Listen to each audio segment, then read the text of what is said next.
Bonjour les amis, je me réjouis de vous retrouver à nouveau aujourd'hui. J'espère que vous êtes en pleine forme. On va voir une bonne pratique du placement à nouveau aujourd'hui. On va prendre l'analogie du football pour ceux qui aiment le foot. Je suis sûr que vous vous réjouissez déjà. Petit rappel, on a déjà vu 3 bonnes pratiques du placement. Aujourd'hui, on rentre un peu plus dans le détail. Donc, première pratique du placement, on va la mettre ici. Deuxième bonne pratique du placement, on va la mettre ici. Et troisième bonne pratique, on va la mettre ici. C'est un ensemble de bonnes pratiques qui vous permet, si vous les appliquez, d'être serein et de pouvoir tenir le cap dans vos investissements et de pouvoir les faire fructifier. Donc sans plus tarder, on se retrouve tout de suite pour voir la 4e bonne pratique du placement.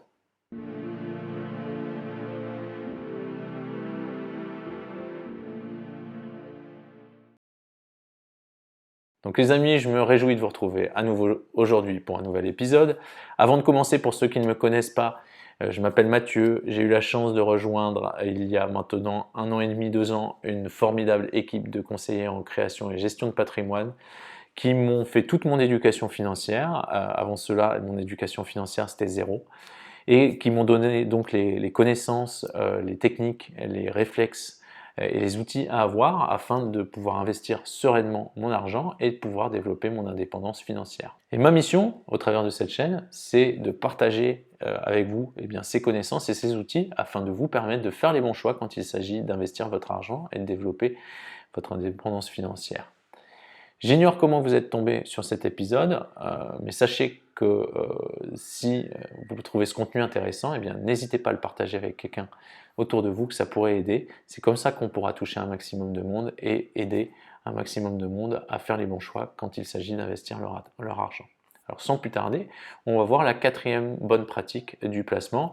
Amateur de foot, accrochez-vous.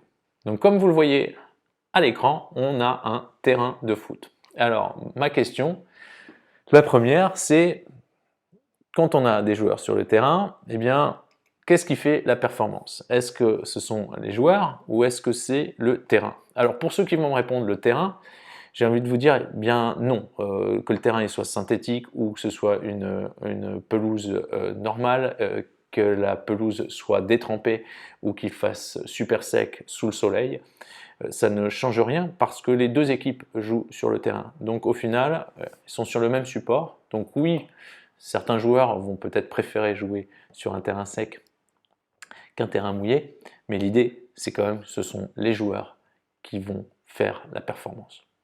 Ensuite, deuxième question, vous préférez dans votre équipe avoir des joueurs du club ou alors des joueurs internationaux. Moi personnellement, je préfère avoir des Zidane dans mon équipe. Et donc, ce qu'il faut comprendre, c'est que au foot, la performance vient de la sélection et pas du terrain. Pourquoi je dis ça? Parce que j'entends souvent des gens dire « Ah, mais l'assurance vie ou le PER, ça ne fonctionne pas ». C'est parce que tout simplement, la plupart du temps, quand je gratte un peu, ils ont fait cette assurance vie ou ce PER dans leur banque. Et je ne suis pas là pour décrier les banques, pas du tout, mais c'est souvent ce qui se passe. La banque ne voulant pas prendre de risques pour ne pas faire peur à ses clients, et également parce qu'elle a des objectifs commerciaux, qu'est-ce qu'elle va faire? Elle va prendre les joueurs du club et elle va leur dire de ne pas courir trop vite parce qu'ils risqueraient de se blesser. Et donc forcément, la performance n'est pas au rendez-vous et c'est pour ça qu'on entend que l'assurance vie ou le PER, ça ne fonctionne pas. Mais ce qu'il faut comprendre, c'est que l'assurance vie ou le PER, en fait, c'est le terrain.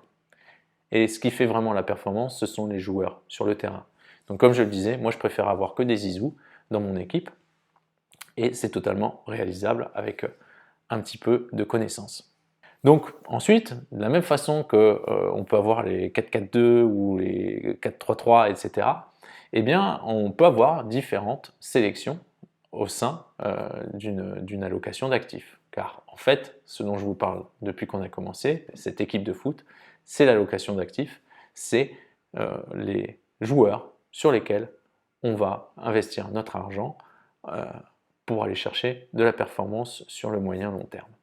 Donc on peut avoir une équipe qui est plus à l'attaque.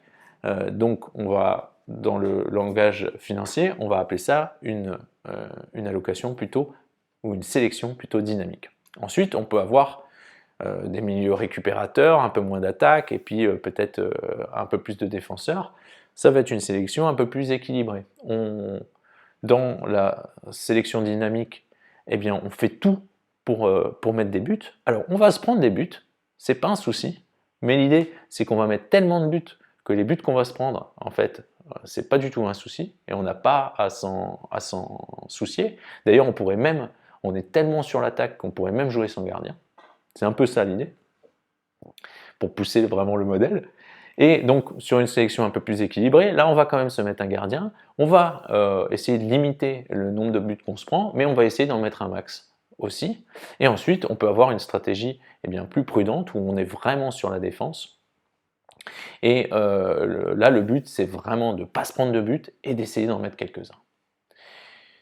Pourquoi je rentre dans ce détail? Eh bien, parce que, en fait, la performance d'un placement dépend vraiment de la sélection des actifs.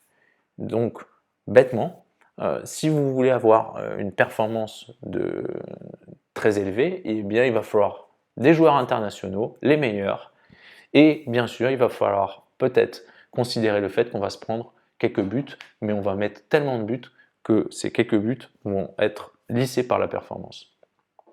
Donc, quand je prends cette analogie du football, que je la transmets au marché financier, ça voudrait dire par exemple qu'on investit dans des actions qui fluctuent. Donc on va se prendre des buts parce qu'il y a des crises, parce que la valeur du portefeuille elle va dégringoler pendant plusieurs mois, mais ça va repartir parce que comme on l'a vu avec la bonne pratique du placement numéro 1, sur le moyen long terme, les marchés sont toujours à la hausse. Et donc on va se prendre des buts, mais nous on va mettre tellement de buts que les buts qu'on se prend, c'est pas quelque chose sur lequel on va s'arrêter ou qui devrait nous inquiéter, ça fait partie de notre stratégie. Donc vraiment, il faut comprendre que cette allocation d'actifs, c'est très très important. Et d'ailleurs, la plupart du temps, les gens qui se plaignent de la performance de leur portefeuille, quand on va voir ce qu'il y a dans le portefeuille, eh bien, tout simplement, c'est l'allocation d'actifs qui n'est pas très performante. Donc c'est très important de comprendre cette analogie avec le foot.